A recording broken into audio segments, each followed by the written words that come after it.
자, 여러분 자연과 윤리, 우리 이 생활과 윤리에서 여러분들이 가장 어려워하는 파트죠.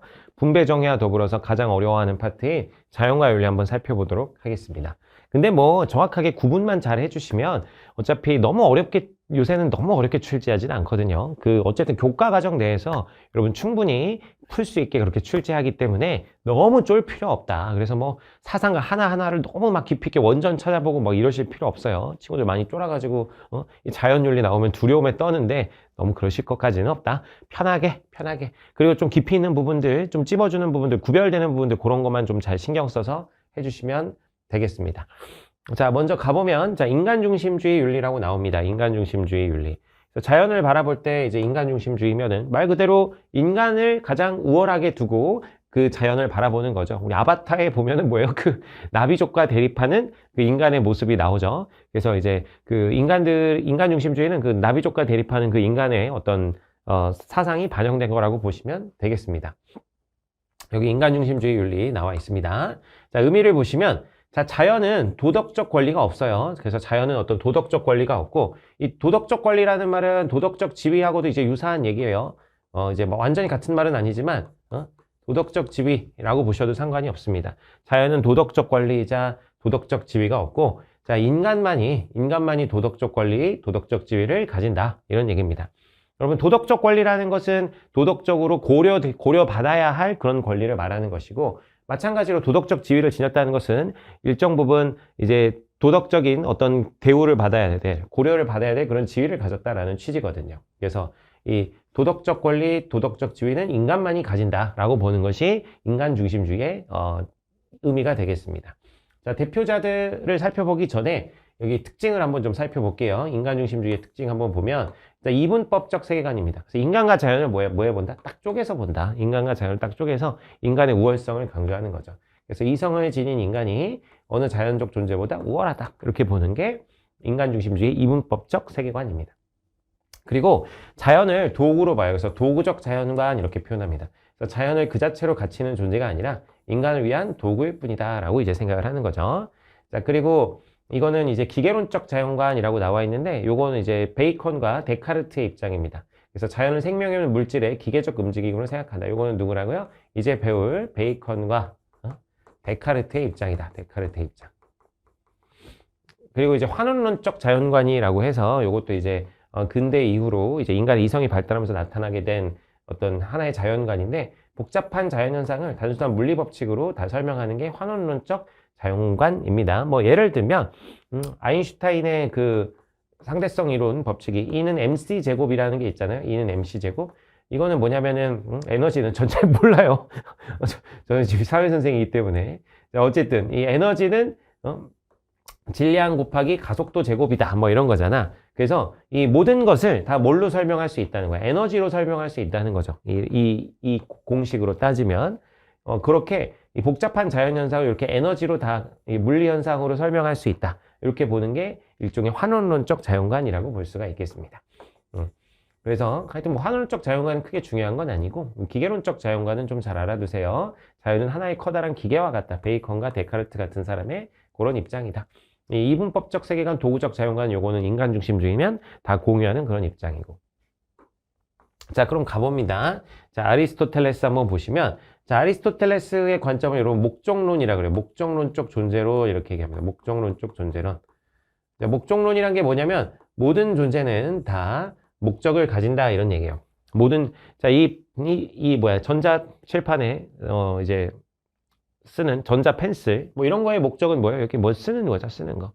전자 칠판은 뭐 이렇게 강의할 때 쓰는 목적을 가지고 있잖아요. 이런 것처럼 어떤 사물들이 어떤 목적을 가지고 생겨난 것처럼 생명들도 다 그렇다 이거야. 생명들도 다 나름의 목적을 가진다. 그래서 이제 식물은 동물의 생존을 위해서 존재한다 이거야. 식물의 목적은 동물의 생존이다. 그럼 동물은 왜 존재해? 동물은 인간의 생존을 위해서 존재한다. 그래서 이제 잔디나 뭐 이런 거는 뭐야? 소가 뜯어먹기 위해서 존재하는 것이고, 그리고 그 소는 인간이 뭐야? 스테이크로 만들어 먹기 위해서 존재하는 것이다. 이제 이렇게 보는 게 아리스토텔레스의 생각이에요. 뭐 소가 들으면 좀 열받긴 하겠지만 아리스토텔레스의 생각이 그랬다. 그럼 인간의 목적은 뭐냐? 인간의 목적은 인간의 행복이 목적입니다. 행복이 목적이다. 인간의 목적은 행복. 그래서 결국에는 다 인간의 행복을 위해서 존재하는 거예요. 식물이나 동물이나 다 인간의 행복을 위해서 존재하니까 인간이 그것을 사용하고 자유롭게 지배하고 이런 것들은 뭐 다 정당한 일이다. 이렇게 보는 게 아리스토텔레스의 입장이 되겠습니다.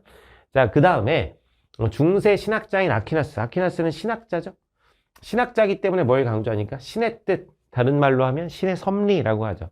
그래서 신의 섭리에 따라서 이 동물을 비롯한 뭐 이제 자연 다 마찬가지죠. 동물을 비롯한 이 자연 만물은 인간이 사용한 지어지도록 운명 지어졌다.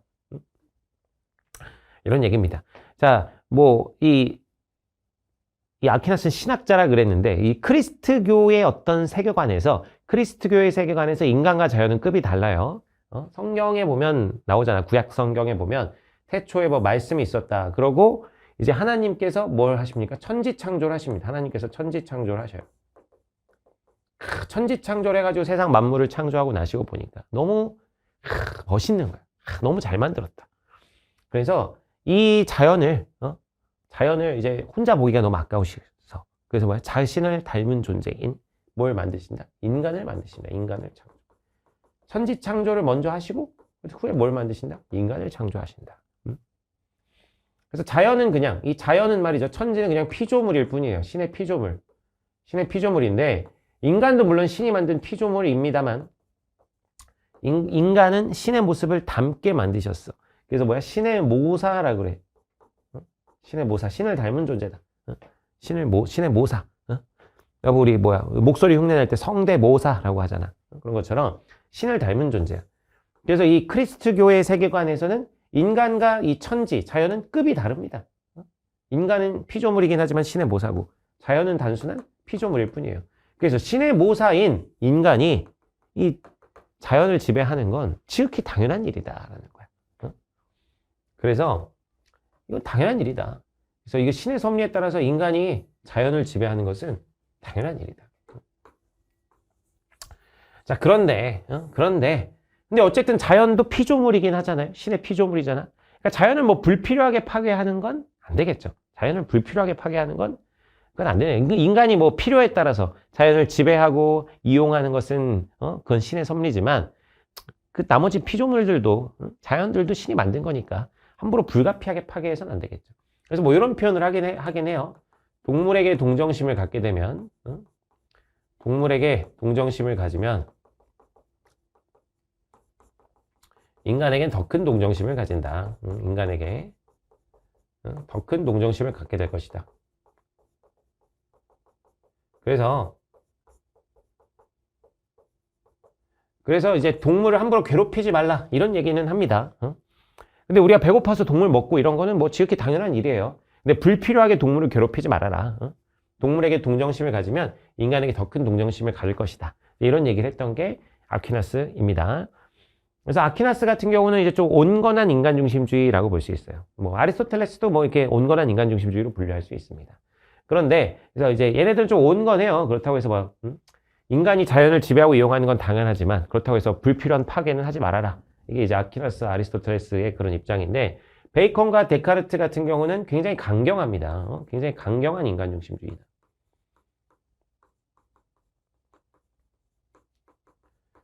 그래서 저기 아까 얘기했던 그 아바타에 나오는 그 나비족과 이제 대결하는 그 인간들의 어떤 자연을 개발하려는 모습. 그게 대표적인 게 이제 베이컨과 데카르트의 사상에 기반을 두고 있는 겁니다. 자, 베이컨은 뭐라 그러냐면 아는 것이 힘이다. 여기서부터 이제 근대 사람들이에요. 베이컨, 데카르트, 칸트. 그래서 인간의 이성을 중시하는 거죠. 그래서 아는 것이 힘이다. 그래서 알면 지배할 수 있다 이거야. 알면 힘이 있잖아. 그러면 그 힘을 가지고 자연을 지배할 수 있다. 그래서 자연은 인간을 위해서 이용될 때 존재 가치를 인정받는다. 그래서 자연을 뭐 하자? 정복하자. 정복하자 이겁니다. 그래서 이제 뭐라고 표현하냐면 방황하는 자연을 사냥하여. 방황하는 자연을 사냥하자 이럽니다. 방황하는 자연을.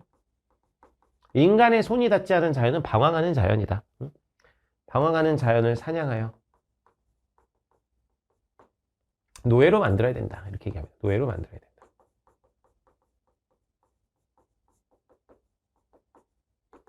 이게 이제 베이컨의 이제 입장을 드러내는 가장 중요한 문장이죠. 방황하는 자연을 사냥해서 인간의 노예로 만들어야 된다. 베이컨이 되겠습니다.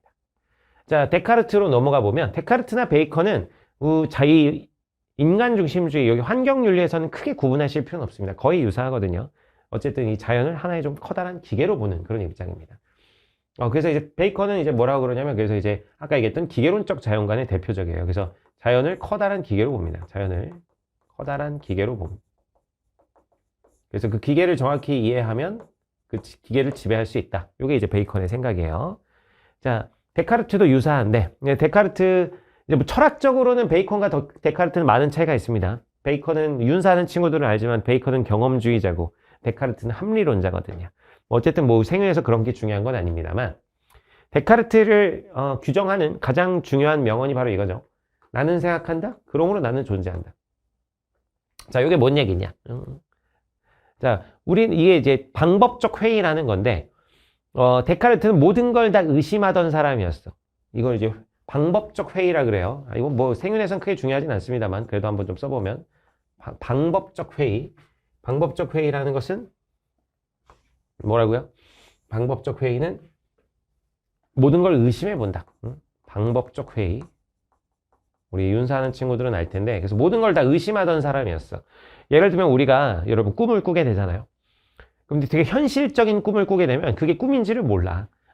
나중에 깨고 나서야 안다고요. 꿈이었구나. 나중에 깨고 나서야 안다는 거야. 그런 것처럼 데카르트는 그럼 우리 지금 눈앞에 있는 것들도 사실은 다 뭐야? 꿈일 수 있다 이거야. 내가 믿을 수 있는 게 없다 이거야. 데카르트가 봤을 때. 내가 믿을 수 있는 게 없어.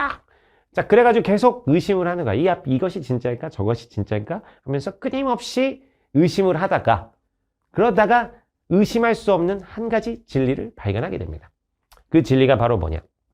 어쨌든 이렇게 의심을 하고 있는 나란 존재가 있다는 거. 이런 의심을, 나란 존재가 만약에 없다면 이렇게 생각을 할 수가 없을 테니까, 어쨌든 내가 의심을 계속하고 있다, 생각을 계속하고 있다는 건 어쨌든 이 나란 존재가 세상에 존재하는구나 라는 결론에 도달하게 됩니다. 모든 걸 다 의심할 수는 있어도 의심하고 있는 내가 이 세상에 존재한다는 것, 이걸 의심할 수는 없구나 라는 결론에 도달하게 돼요. 자, 그 얘기가 뭐야? 그래서 나는 생각한다. 자, 고로 나는 존재한다 라는 데카르트의 유명한 격언으로 표현이 되는 거죠. 그래서 뭐야? 이 생각할 수 있는 힘, 뭐야? 생각할 수 있는 힘? 이성이죠. 이성. 정신 혹은 영혼. 그러니까 이성이야, 이성. 생각할 수 있는 힘. 이성을 소유한 인간은 주체가 될 수 있지만, 그렇지 못한 자, 이성을 갖지 못한 자연, 동물들은 객체일 뿐이다. 그래서 역시 인간과 자연을 무자르듯이 쪼개보고 있죠. 그리고 뭐야? 역시 기계론적 자연관을 가지고 있죠.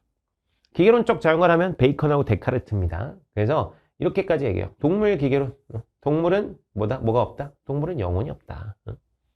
동물은 영혼이 없는 기계에 불과하다. 이렇게 얘기합니다. 동물은 영혼이 없는 기계다. 데카르트의 입장. 자, 그 다음에 칸트. 칸트 굉장히 중요합니다. 칸트 뭐 늘 중요하죠. 우리 생활과 윤리의 주연 아니겠습니까? 생활과 윤리의 주연.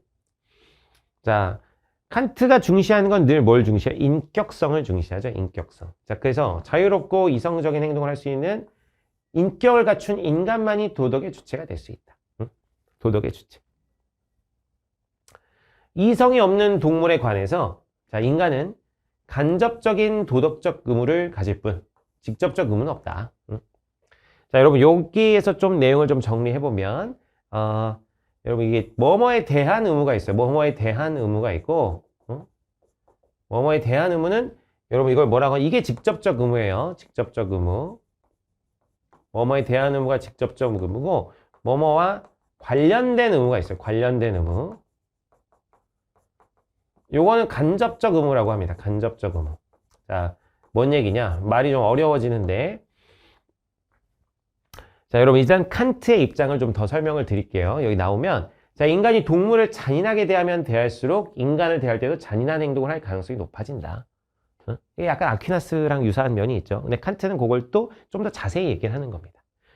그러니까 인간이 동물을 막 괴롭히면, 제가 막 고양이 괴롭히는 거야. 죽어라, 길고양이. 그 다음에 새총 같은 거 이제 쏴가지고 맨날 비둘기 맞추고, 캬캬캬캬, 막 이런 거 하는 거야. 자, 그러면 내 폭력성이 점점점 커지겠죠. 그 폭력성이 내 인격을 망가뜨리는 겁니다. 그래서 인간을 대할 때도 폭력적인 행동이 나올 확률이 높아요.